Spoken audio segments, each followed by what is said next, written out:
The Winchester rifle trembled in Ezra Blackwood's weathered hands. It wasn't the bitter Montana cold that shook him. It was the three figures that had stepped out of the porch shadows. They weren't men. They were women. And they were giants. He'd ridden 4 brutal days to claim this ranch, his last chance at a life after the war. He'd sunk every last dollar into the deed clutched in his pocket. And now these 3 Amazons stood between him and his future. They were a wall of muscle and frontier grit, and they were looking at him like he was a mistake that needed correcting. The tallest one, with arms that looked like they could wrestle a bear and win, took a step forward. A smile played on her lips, but it didn't reach her eyes. Those eyes were steel blue and held the confidence of someone who had never, ever lost a fight. Her voice was low and carried a thick German accent. "You must be the fool," she said, not as a question, but as a fact. "The fool Wilhelm sold this place to." Her gaze swept over him, from his worn-out boots to his dusty hat, and he felt like cattle being sized up at auction. He didn't like the feeling one bit. The other 2 flanked her, a silent, deadly trio. One had a quiet stillness about her, hands that looked gentle but capable, the kind of hands that could set a bone or deliver a baby in the dead of night. The other was leaner, her eyes constantly scanning the tree line, her hand never far from the rifle slung over her shoulder. She had the look of a hunter, someone who knew how to wait, how to watch, and how to end things with a single perfect shot. All 3 of them towered over him, well past 6 feet tall, a blend of German strength and Crow Nation beauty that was both breathtaking and terrifying. Ezra's heart hammered against his ribs. This was not how this was supposed to go. Then the tall one spoke again, and her words sent a spike of ice straight through his soul. "We've been waiting for you, Mr. Blackwood." How did she know his name? He hadn't told a soul on the trail. And what exactly had they been waiting for? This wasn't a welcome party. This was an ambush, and he had ridden right into the middle of it. The lead woman was Greta Zimmerman. At 35, she was the blacksmith, the protector, the iron will that held this strange family together. Her calloused hand gestured towards the paper Ezra was clutching. "That deed," she said, her voice dripping with scorn, "is worth about as much as Wilhelm's promises," which is to say nothing at all. Ezra had seen predators in the war, men who lived for the kill. These women were different. They weren't just predators. They were protectors. And he was standing on the ground they were sworn to protect. There was a desperation in their eyes, a deep hurt that made them far more dangerous than simple claim jumpers. "Ladies," Ezra began, trying to keep his voice steady, "I don't know a thing about Wilhelm's promises. I bought this land fair and square. The records are filed at the Helena Territorial Office." The one with the healer's hands, Ingrid, stepped forward. Her voice was softer than her sister's, but it held an authority that was just as absolute. "Wilhelm promised to marry us," she said quietly. "All 3 of us. After our husbands died in the cholera outbreak of '81. Her words hung in the cold air, a truth so stark and strange it seemed impossible. But looking at their faces, Ezra knew it was real. The youngest, Astrid, let out a bitter laugh that sounded like grinding stone. The rifle on her shoulder looked like it was a part of her body. "He was supposed to be our husband, our partner. We've been running this ranch, building it up, waiting for him." She spat on the ground, her eyes flashing with fury. "Turns out Wilhelm was better at making promises than keeping them. He sold our home right out from under us, took your money, took our life savings, and vanished." Ezra stared at them, searching for the lie, the telltale sign of a con. He found nothing. All he saw was the raw, gaping wound of betrayal. These weren't thieves. They were victims, just like him. "Even if that's all true," Ezra said carefully, his mind racing, "that's a matter between you and him. I can't be held responsible for what he did." Greta's laugh was as harsh and unforgiving as a Montana winter. "Good luck finding him," she snarled. "Last we heard, he was halfway to California with a bag full of our money and yours. He left us with nothing. Nothing but debts in the whole county, whispering about the crazy Zimmerman sisters who think they can run a man's ranch." Ezra felt a flicker of pity, but it was quickly extinguished by his own predicament. He was broke, alone, and standing in the middle of a disaster he didn't create. But then he started to look around. really look. The afternoon sun cast long, skeletal shadows across the yard. He saw past the three imposing figures and took in the ranch itself. The fences were mended, the lines straight and tight. The barn roof was patched and solid. The horses in the corral were well fed, their coats gleaming with health. This wasn't a place that was falling apart. This was a place that was being cared for, meticulously. "You've been maintaining this place? All by yourselves?" he asked, a new respect dawning in his voice. Ingrid nodded. "Every fence post, every roof beam, every sick cow. Wilhelm was too busy in town, drinking and gambling away the profits we earned." Her voice was quiet but laced with a core of steel. "We kept this place alive while he took the credit." Astrid shifted her rifle, her eyes dark. "We kept it alive right up until another man showed up. A man Wilhelm had also made a promise to. A man who came asking about the timber rights Wilhelm sold him." She paused, letting the words sink in. "Rights Wilhelm never owned in the first place." A name was spoken then, and it seemed to drop the temperature by 20 degrees. Greta's jaw tightened, and for the first time, Ezra saw a flicker of something in her eyes. It was fear. Pure, undiluted fear. "Who?" Ezra asked, though a part of him already knew he didn't want the answer. "Our dear brother," Greta said, her voice flat and dead. "Klaus Zimmermann." The name just hung there, a promise of violence. "Klaus runs a logging operation out of Missoula," Greta continued, her eyes locked on Ezra's. "He has a nasty habit of settling his business disputes with dynamite and bullets." The pieces of the puzzle started to click into place, and the picture they formed made Ezra's blood run cold. Wilhelm, the slick, smiling man who sold him the deed, wasn't just a simple con artist.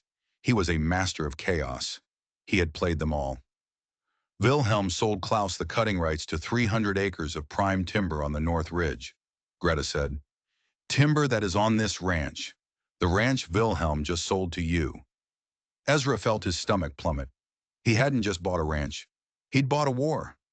"And Klaus isn't happy about it," Ingrid added, her voice a low whisper. "Klaus doesn't believe in coincidences. He thinks you're Wilhelm's new partner. He thinks you helped swindle him. Or," Astrid cut in, her gaze fixed on the horizon, "he thinks you're just another loose end, one he needs to tie up, permanently." Ezra's mind was reeling. Wilhelm had taken money from Klaus for the timber, then taken Ezra's money for the land, and pitted them against each other. He'd created a scapegoat, a target to take the fall while he disappeared. "How long?" Ezra asked, his voice barely a whisper. Astrid pointed towards the horizon. A small, faint puff of dust was rising against the setting sun. "I'd say you've got about 10 minutes, she said grimly. "Klaus doesn't like to waste time when money's involved." Greta stepped closer, so close he could smell the faint scent of coal smoke and pine in her hair. She looked him dead in the eye, and the fear he'd seen before was gone, replaced by a fierce resolve. "You have two choices, Mr. Blackwood," she said. "You can get on your horse and ride. Run as fast and as far as you can. Maybe Klaus will be satisfied with just burning this place to the ground as a message." Her hand brushed his arm, and a jolt of unexpected warmth shot through him. "Or you can stand with us. You can fight with us." She held his gaze. "We don't abandon family, and anyone willing to stand against our brother becomes family. Real quick." The choice was his. Run and lose everything, or stay and face a man who settled disputes with dynamite. The dust cloud grew, resolving itself into 6 riders moving with a grim purpose. At their head was a man Ezra had never met, but he knew instantly it was Klaus Zimmermann. He had his sister's features, Greta's iron jaw, Ingrid's piercing eyes, Astrid's dangerous smile. But on him they were all twisted into something cold, cruel, and calculating. Klaus reined in his horse a mere 20 feet from the porch, his men fanning out in a practiced, predatory semicircle. He was shorter than his sisters, but he radiated a coiled menace that reminded Ezra of a rattlesnake sunning itself on a rock, just waiting for something to cross its path. "Well, well," Klaus said, his German accent sharper, more clipped than his sister's. "The mysterious Mr. Blackwood. Wilhelm described you perfectly. Middle-aged, desperate, and just stupid enough to buy a ranch without asking the right questions." Ezra kept his rifle pointed at the ground, but his thumb was on the hammer. He was ready. I asked plenty of questions, Ezra said, his voice even. Just of the wrong man, it seems. Klaus let out a short, ugly laugh. Oh, Wilhelm had answers for everything. He was a regular chatterbox, right up until I found him in Billings. His smile widened. It's amazing how talkative a man gets when you're dangling him off a hotel balcony by his ankles. The casual brutality of the statement hung in the air. Ezra saw the three sisters tense, a shared wave of disgust and anger passing between them. Whatever twisted family bonds remained, Klaus had just severed them with his words. What do you want, Klaus? Greta demanded, stepping forward to place herself between Ezra and her brother. Her blacksmith shoulders were squared, ready for a fight. What I want, dear sister, Klaus sneered, is my $3,000. The money Wilhelm promised me for the timber before he sold the land to your new boyfriend. His eyes flicked to Ezra, full of contempt. His hand rested on the butt of his pistol. Since Wilhelm is no longer in a position to pay his debts, he continued, his voice dropping, I'll be collecting from his business partner. I'm not his partner, Ezra stated flatly. I'm the man who bought a ranch, that's all. Are you now? Klaus tilted his head, a gesture that was pure predator. That's funny. Wilhelm told me a very different story. Right before he slipped. The lie was so blatant, so shameless, it was almost impressive. He told me he had a partner, a silent partner, who would honor all existing agreements, a partner who would make sure everyone got what they were owed. The trap was sprung. Ezra saw it now. Wilhelm hadn't just sold the same asset twice. He deliberately framed his second buyer to take the heat from the first. It was a devilishly clever plan. I never saw Wilhelm before the day I signed that deed, Ezra said, his voice hard. Whatever he told you was a lie to save his own skin. Maybe so, Klaus shrugged, a theatrical gesture of indifference. But a lie is as good as the truth if it gets me what I want. I'm still out $3,000 and you're still standing on the timber I was promised. His smile vanished, replaced by a mask of cold fury. So here's what's going to happen. You are going to sign over the deed to those 300 acres, and you're going to add another 2,000 for my time and my trouble. 5,000 total. Today. And if I refuse, Ezra asked, his hand tightening on the Winchester. Klaus glanced at his men, who had subtly shifted their positions, their hands now hovering over their own holsters. They had the porch surrounded. Well, Klaus said softly, accidents happen all the time out here on the frontier, Mr. Blackwood. Ranches burn down. People get lost in the mountains. Sometimes, he looked from Ezra to the sisters, whole families just vanish. It was a direct threat, cold and unambiguous, and it was the last mistake he would make that day. Because that's when Astrid moved. In a single fluid motion, her rifle came up, the stock settling into her shoulder, the barrel centering squarely on Klaus's chest before any of his men could even blink. The click of the hammer being pulled back was deafening in the sudden silence. That sounds like a threat, brother dear, Astrid said, her voice dangerously sweet. Klaus's face darkened. Astrid, don't be a fool. You don't want to do this. Don't I? She tilted her head, and in that moment, she was the mirror image of his own predatory nature. You just threatened to murder our guest, on our porch, in front of witnesses. She tutted softly. That's just terrible manners, even for you.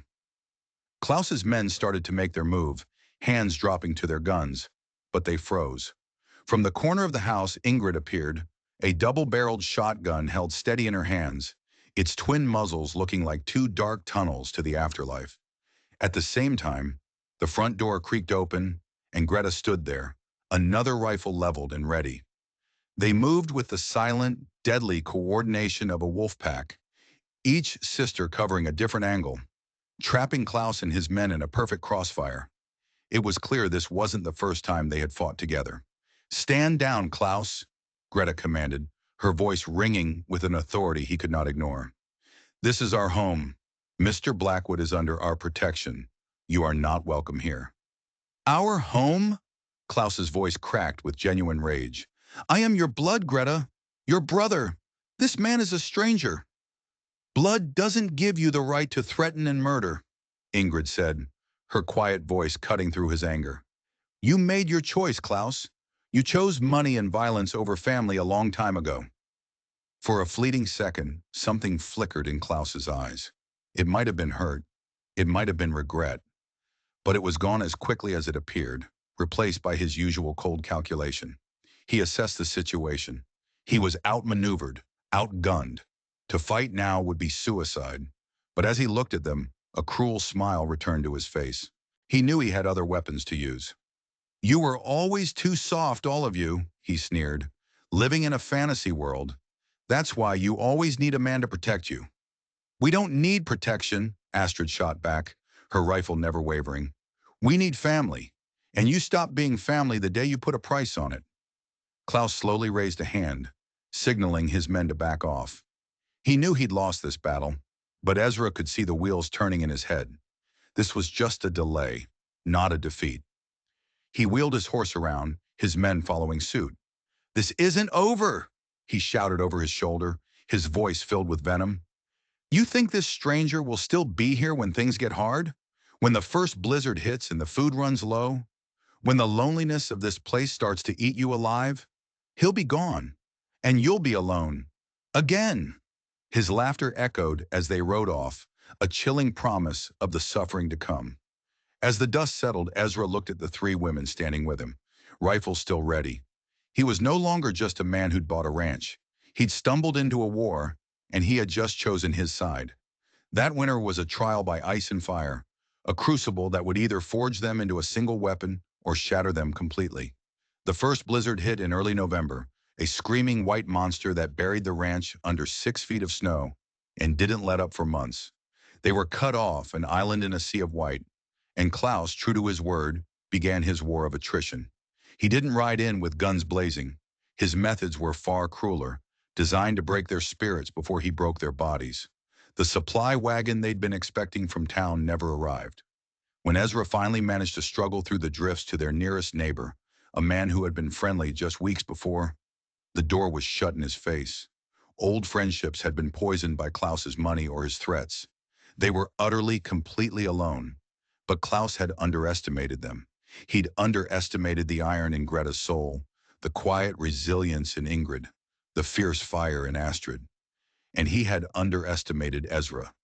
They fought back. Greta's forge roared day and night, her hammer ringing like a battle cry as she repaired tools and fashioned new ones from scrap metal. She was the heart of their fortress, her strength of fire that kept them all warm. Ingrid became their shield. Her deep knowledge of herbs and remedies, passed down from her mother, was all that stood between them and the sickness that crept through the county on the winter wind. She turned the small cabin into a sanctuary of healing. Astrid became the provider. With her uncanny skill, she hunted in the frozen wilderness, always returning with meat for their table. Her rifle a promise that they would not starve. And Ezra, he found his place among them. He was no blacksmith, no healer, no hunter. But he was a strategist. He had survived a war. He knew how to build defenses, how to conserve resources, how to anticipate an enemy's move. He worked alongside them, his quiet competence earning their respect. And then something more. He found himself falling for them. Not just one, but all three, each for different reasons. He fell for Greta's fierce loyalty, the way she would stand between her sisters and any threat, real or imagined.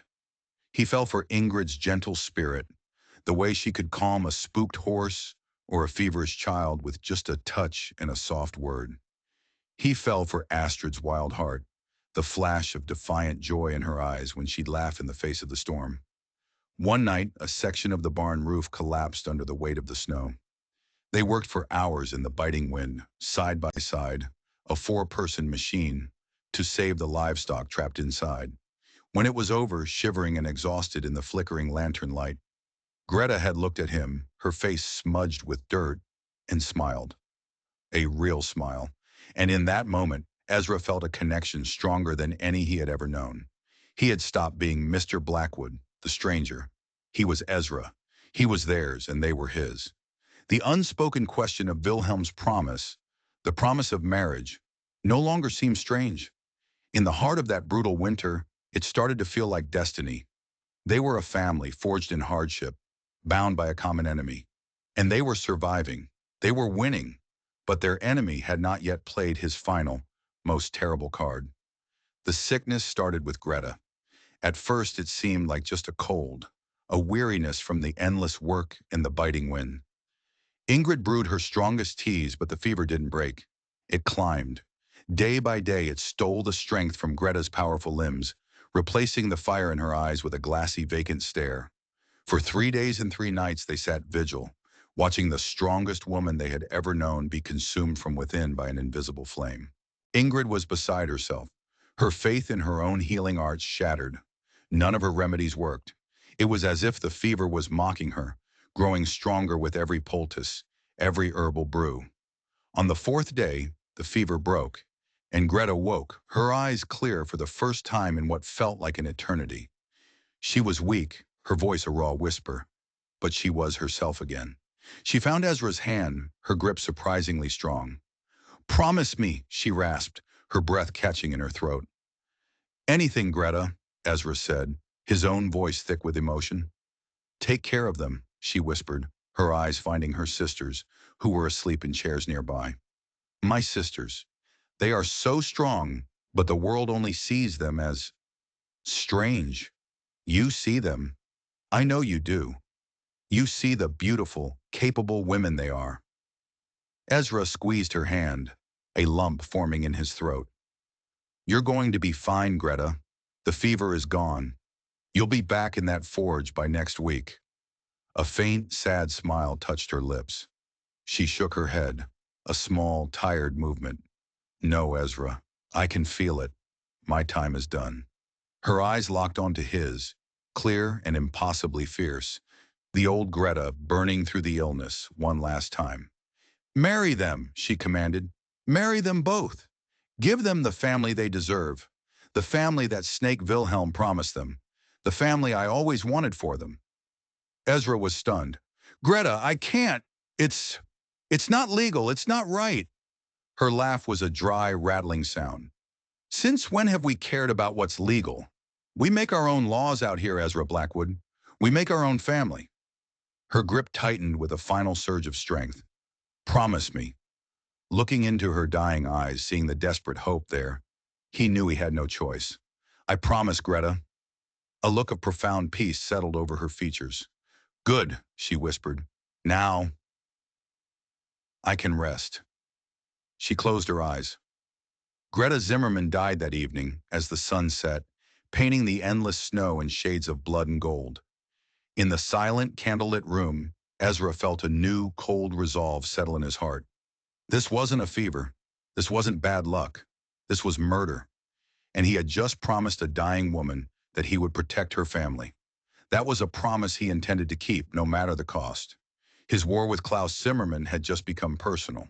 They buried Greta on the hill overlooking the ranch, the spot she'd always loved. The ground was frozen solid, and digging the grave was a brutal, punishing task.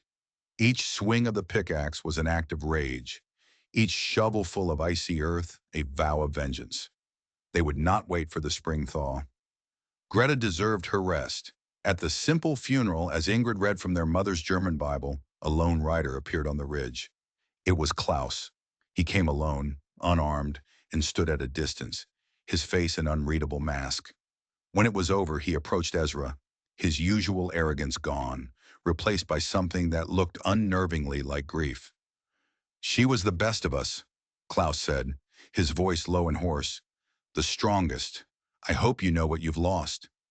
Ezra stared at him, the cold fury in his heart a burning fire. "I hope you know what you lost," Ezra replied, his voice dangerously quiet. "The day you decided money was more important than your own blood." For a moment, Klaus looked like he'd been struck. Something broken flickered in his eyes. He nodded slowly. "The timber deal is off," he said. "The land is yours. You and my sisters." He turned to leave, then paused.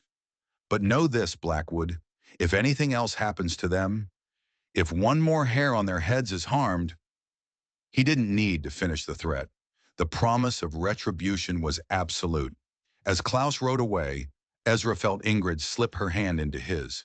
Astrid took his other arm. The three of them stood together, a broken but unbowed triangle, watching the last of the sun disappear behind the mountains. The loss of Greta was a gaping wound, an emptiness that ached in every corner of the ranch.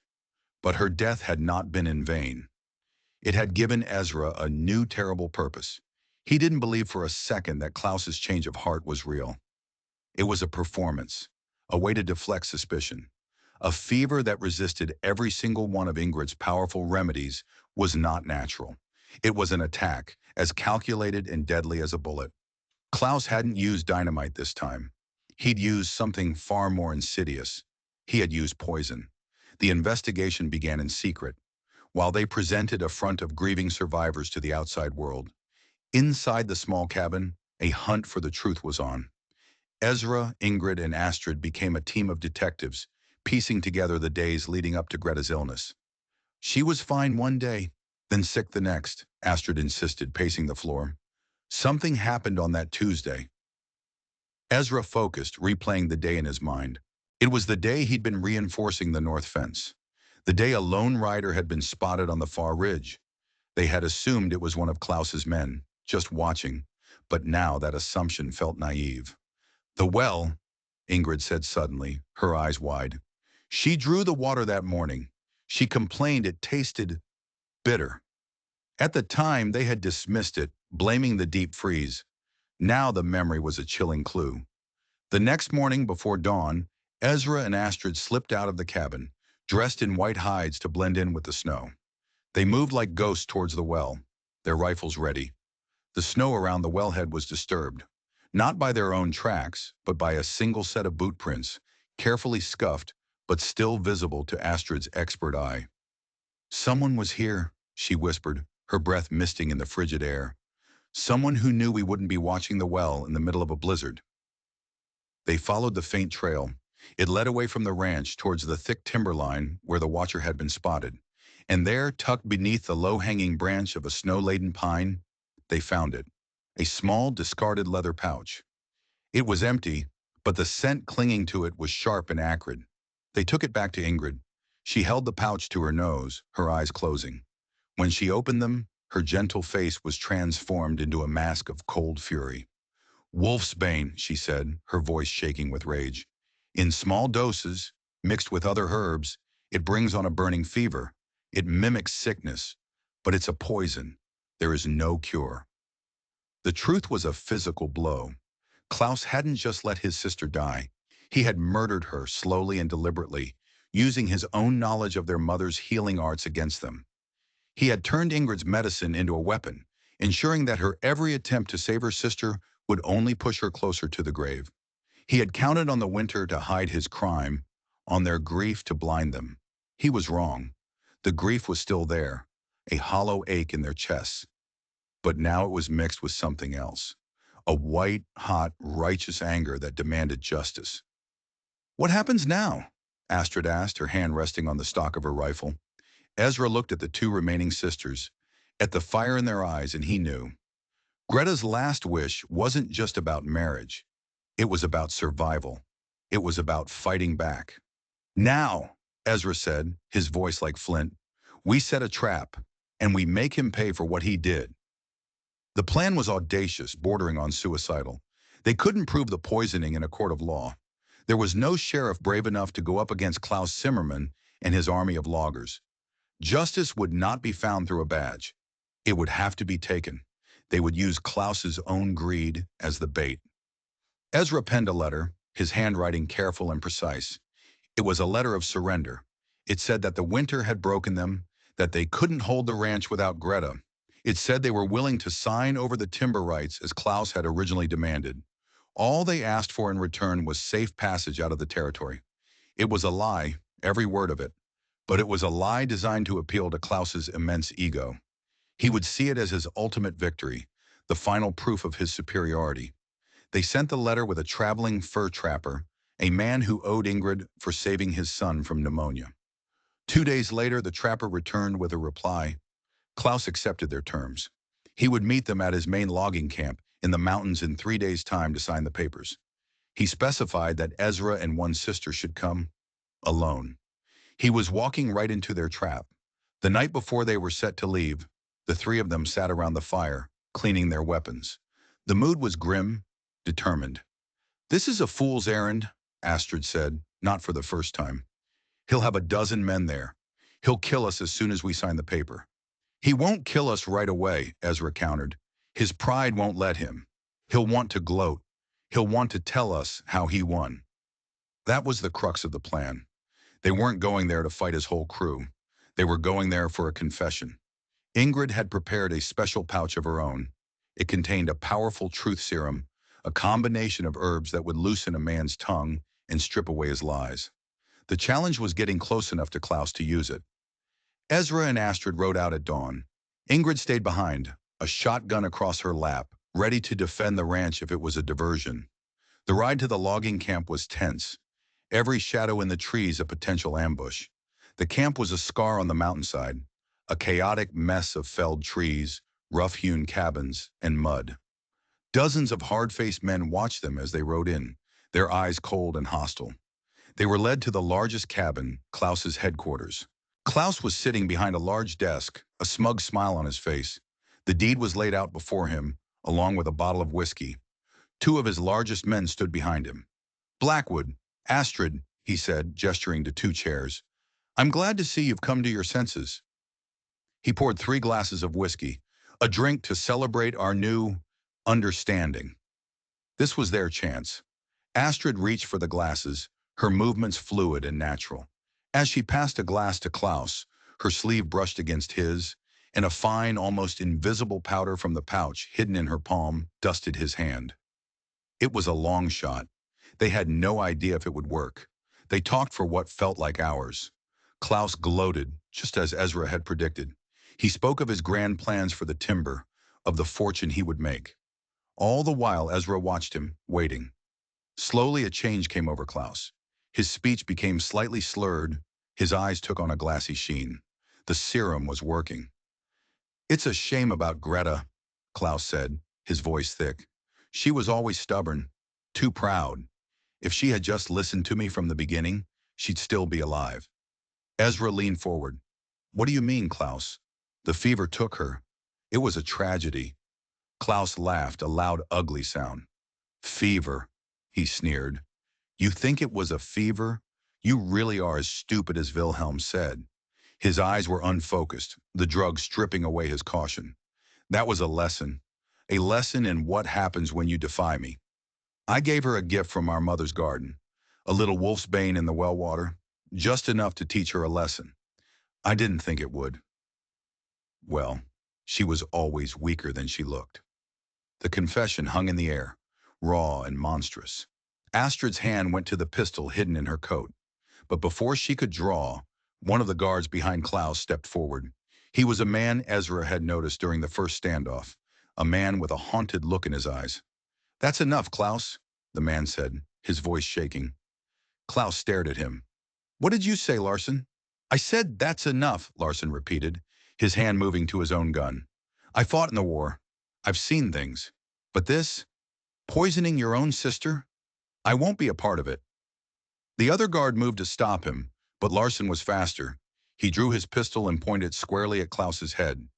"Tell them the rest," Larson commanded. "Tell them about Wilhelm." Klaus, his mind clouded by the serum and the shock of betrayal, started babbling. The whole sordid story came pouring out. Wilhelm hadn't fallen from that balcony. Klaus had him hidden, crippled and broken, in a line shack up north. He was Klaus's insurance policy. And the scam wasn't just about the timber. It was about an old family grudge, a dispute over the ranch's true ownership that went back a generation. The deed Wilhelm had sold to Ezra was a forgery. The entire scheme was designed not just to get the timber, but to completely erase the Zimmerman sisters' claim to their ancestral land forever. In that moment, Ezra understood everything. He wasn't just fighting for a piece of property he'd bought. He was fighting for this family's legacy. The standoff in the cabin was broken by the sound of a single, piercing whistle from outside. Larson's betrayal had been part of a larger plan. A handful of the loggers, men who were tired of Klaus's tyranny, had sided with him. A brief, brutal firefight erupted in the camp. Ezra and Astrid used the chaos to their advantage. They subdued Klaus and the remaining loyal guard, binding them tightly. Justice wasn't going to be a bullet in the back of the head. It was going to be the cold, hard bars of a federal prison. With Larson's help, they found Wilhelm. He was a pathetic creature, a broken man living in a filthy shack, his legs shattered from the fall. He confirmed everything and added one final, crucial twist. He didn't know where the true deed to the ranch was, but he knew it was hidden somewhere on the property. The sisters' father had been a paranoid man and had never trusted banks or lawyers. The proof of their ownership, the one thing that could secure their future forever, was buried somewhere on the land they had bled for. They rode back to the ranch with Klaus and Wilhelm as their prisoners. When Ingrid saw them, saw the truth in their eyes, she wept. Tears of grief for Greta and tears of relief for the justice that was to come. They turned their prisoners over to the U.S. Marshals in Helena, along with Larson's sworn testimony. The legal system would handle Klaus and Wilhelm. Their fight was to find the deed. For a week they searched. They tore up floorboards, dug under the hearth, and scoured the old barn. Nothing. They were about to give up hope when Ingrid remembered a story her mother used to tell. A story about her father hiding Christmas gifts in the hollow of the oldest willow tree down by the creek. They found it in a rusted metal box, wrapped in oilcloth. The original deed, signed and sealed, clear as day. The Willow Creek Ranch belonged to the Zimmerman family. It had always belonged to them. Spring came late that year, but it brought with it a sense of renewal, of a world washed clean. Ezra kept his promise to Greta. In a quiet ceremony under that same ancient willow tree, he married both Ingrid and Astrid.